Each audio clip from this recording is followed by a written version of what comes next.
আমি ৯ বছর ৩ মাস এই জায়গায় অ্যাম্বুলেন্স ড্রাইভার হিসাবে কাজ করি। আমি একজন এই জায়গার কর্মী হিসাবে আমি বলতেছি না, আমি সাধারণ মানুষ হিসাবে বলতেছি। এখানে নিষ্ঠার সাথে এবং সততার সাথে যে সার্ভিস দেওয়া হয়, এই সার্ভিস বাংলাদেশে সরকারি হাসপাতালে গেলেও পাওয়া যায় না। সরকারি হাসপাতালে গেলে আমাদের ৩৮০ টাকায় সার্ভিস। আমাদের মহোদয় উনি এই অ্যাম্বুলেন্স পরিচালনা করেন। অনেকে জিজ্ঞাসা করেন যে ৩৮০ টাকায় কিভাবে সম্ভব। ঢাকা মেডিকেল গেলে চেয়ারটা যে নেয় তাকে 200 টাকা দিতে হয়। 10 টাকা টিকিট কাটতে গেলে হয়রানি হতে হয়। হাসপাতাল গেলে ডাক্তার নাই, ডাক্তার সই করে চলে গেছে চেম্বারে, সে ভিজিট নাই হলো 1000 টাকা, আর আমাদের এখানে ভিজিট নিচ্ছে 200 টাকা। হাত দিন হাসপাতালের ৩৮০ টাকা সার্ভিস, 200 টাকায় ডক্টর, এরপরে আপনার ফ্রি বেড, এবার গরিব মানুষের আস্থার জায়গা, কম টাকায় ডেলিভারি, এগুলো কোথায় পাবেন? অল ঢাকা সিটি আমাদের ৩৮০ টাকার সার্ভিসটা হলো এদিকে কুড়িল বিশ্ব রোড, এদিকে গাবতলি, ওইদিকে হলো যাত্রাবাড়ি, বেরিবাদের ভিতর এই সাইডে হলো আমাদের ৩৮০ টাকা সার্ভিস। এবং বাইরে কেউ যদি কোনো হাসপাতালে যেতে চায় তাদের জন্য আমরা ৫২০ টাকা সার্ভিস নেই। আমি স্বাস্থ্যমন্ত্রী মহোদয়কে বলবো যে আমরা এখানে ১৭৯০ জন আমরা কর্মরত আছি। বাংলাদেশে কর্মসংস্থান যে অবস্থা, এতে যদি আমরা আরও ১৭৯০ জন যদি রানিং কর্মজীবী মানুষ আমরা যদি বেকার হয়ে যাই, আমাদের জন্য সরকার তো দেখবে না, আমাদের পরিবার পরিজন নিয়ে আমরা অনেক বিপদে পড়ে যাব। আমি ৯ বছর ৩ মাস এই জায়গায় অ্যাম্বুলেন্স ড্রাইভার হিসাবে কাজ করি। আমার অভিজ্ঞতা থেকে আমি বলবো, এই ৮ দিন হাসপাতাল শুধু না, আমরা বিভিন্ন হাসপাতাল, বাংলাদেশে সব হাসপাতালে আমাদের যাওয়া আসা আছে। সেখান থেকে আমার অভিজ্ঞতায় আমি দেখেছি, আমি একজন এই জায়গার কর্মী হিসাবে আমি বলতেছি না, আমি সাধারণ মানুষ হিসাবে বলতেছি। এখানে নিষ্ঠার সাথে এবং সততার সাথে যে সার্ভিস দেওয়া হয়, এই সার্ভিস বাংলাদেশে সরকারি হাসপাতালে গেলেও পাওয়া যায় না। সরকারি হাসপাতালে গেলে আমাদের ৩৮০ টাকায় সার্ভিস। আমাদের মহোদয় হাসপাতালের মালিক, আমাদের ছাড়, উনি এই অ্যাম্বুলেন্স পরিচালনা করেন। অনেকে জিজ্ঞাসা করেন যে ৩৮০ টাকায় কিভাবে সম্ভব। তখন আমরা বলি যে আমাদের এই ৩৮০ টাকায় সার্ভিসে আসলেই সম্ভব না। এটা আমাদের মহোদয়, আমাদের পরিচালক ৩ থেকে ৪ লক্ষ টাকা প্রত্যেক মাসে ডোনেশন দেন, শুধু মানুষের কল্যাণের জন্য। এখানে আমরা কাজ করি এবং আমাদের ছাড় এমন বড় মনের মানুষ, আমরা যদি মনে করি যে আমার ফ্যামিলিকে বা আমার ওয়াইফকে চাকরি করাবো, উনি সে ব্যবস্থাও করে দেন। তো আমি বলবো যে আমাদের ৮ দিন হাসপাতালের যে অ্যাম্বুলেন্স যদি আজকে বন্ধ হয়ে যায়, আমরা যদি বেকার হয়ে যাই, অসহায় যে মানুষগুলো আছে, আজকে তারা ফোন দিচ্ছে আমরা অ্যাম্বুলেন্স সার্ভিস দিতে পারতেছি না, আমাদের ছোট গাড়ি ৩৮০ টাকায়, বাইরের হাসপাতালগুলো আমরা অনলি ৫২০ টাকায় যাই, তো তারা বঞ্চিত হচ্ছে।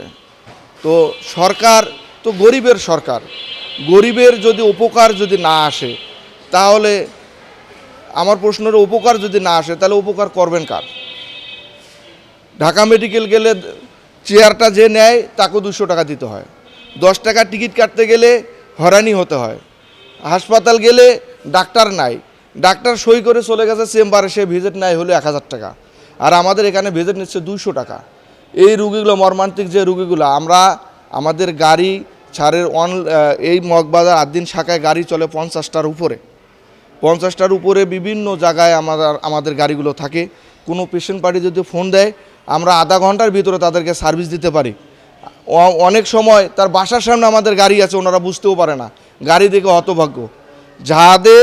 যার চলে যায় সে বুঝে হয় বিচ্ছেদের কি যন্ত্রণা।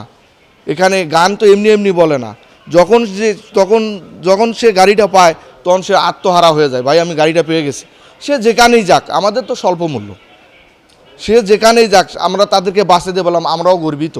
এই ছাড়ের মহানুভূতি এবং এই ছাড়ের এই সাহসিকতা, নিজের পকেটের টাকা ডোনেশন দিয়ে মানুষকে সেবা দেওয়া, এরকম মানুষ বাংলাদেশে 2-1টা যদি পাওয়া যেত আমাদেরকে বলেন। এটা আমরা চালু রেখেছি এবং ইনশাআল্লাহ আমাদের আগামীকালকে থেকে আবার চালু হয়ে যাবে। কিন্তু আমাদের যে পেশেন্টগুলো, আমাদের যে সার্ভিস যারা নিত, তারা তো আমাদের হাসপাতালে সার্ভিস দিতে পারতেছে না। 200 টাকায় ভিজিটে ডক্টর দেখাতে হবে, প্রফেসর ডক্টর, সে 200 টাকায় দেখে, আর সরকারি হাসপাতালের প্রফেসর ডক্টর সই করে দিয়ে প্রাইভেটে যে 1000 টাকা ভিজিটে দেখে।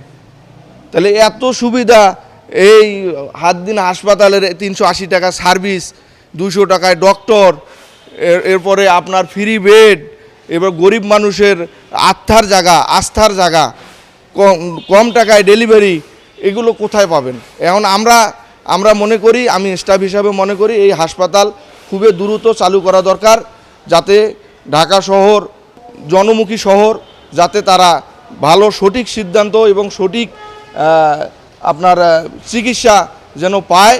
এই আমার সরকারের কাছে এই আকুতি যে আমাদের কর্ম এবং সাধারণ মানুষের কষ্টের জীবিকার টাকা তারা যেন সঠিক জায়গায় খরচ করে এরকম হাসপাতালে এসে তারা যেন স্বাচ্ছন্দ্যে তারা যেন যেতে পারে, এটাই হলো আমার সরকারের কাছে আবেদন। অল ঢাকা সিটি আমাদের 380 টাকার সার্ভিসটা হলো এদিকে কুড়িল বিশ্ব রোড, এদিকে গাবতলি, ওইদিকে হলো যাত্রাবাড়ি, বেরিবাদের ভিতর এই সাইটে হলো আমাদের 380 টাকা সার্ভিস। এবং বাইরে কেউ যদি কোনো হাসপাতালে যেতে চায় তাদের জন্য আমরা 520 টাকা সার্ভিস নেই। তারা সন্তুষ্ট, তারা অনেক সন্তুষ্ট। ঢাকা যেখানে বলা হয় যে আপনার পুরান ঢাকা, লালবাগ যেটাকে বলা হয়, আমরা নিজেরা অনেকে দেখেছি মাথায় টুকরির উপরে রুগী বসাইয়ে রুগী নামাইতে হয়, সিঁড়ি না থাকার কারণে। সিঁড়ি আছে, মানুষ উঠতে পারে না। আমরা দেখেছি চাদর দিয়ে রুগী নামাতে হয়। আর আমাদের গাড়ি যখন ওনাদের এই গলির মধ্যে যখন ঢুকে তখন এরা আত্মহারা হয়ে যায় যে ভাই এই গাড়ি আসে দেখে আমরা এই রুগীটা নামাইতে পারলাম। এই গাড়ির সার্ভিসে তারা অনেক সন্তুষ্ট। আপনারা প্রত্যেকটা মানুষকে, বাংলাদেশে ঢাকা শহরে যত লোক থাকে আপনি তাদেরকে জিজ্ঞেস করে দেখেন অ্যাম্বুলেন্সের ক্ষেত্রে তারা কীরকম সার্ভিস হয়। আমার মুখের কথা না, তারাই বলবে এই সার্ভিস অত্যন্ত ভালো এবং ভালো একটা উদ্যোগ। সরকারের কাছে আমার আবেদন, এই সার্ভিস এবং এই হাসপাতাল খুব দ্রুত যেন লাইসেন্স ফিরিয়ে দেন এবং আমাদের এই 1800-2000 কর্মচারী তারাও যেন কর্মস্থলে যেন কাজ করতে পারে। এবং আমার মহোদয়, আমাদের যে মালিক, যে ভুল ত্রুটি হয়ে গেছে, ভুল তো ভুলেই। আমি যেমন একজন ড্রাইভার, একটা মাসি মারতে গেলে আমার দ্বিধা হয়। হাসপাতালে তো রোগ নিয়ে খেলা, মানুষ অসুস্থ হলে হাসপাতালে আসে, আর অসুস্থ শেষ ফিনিশিং হলো হাসপাতাল।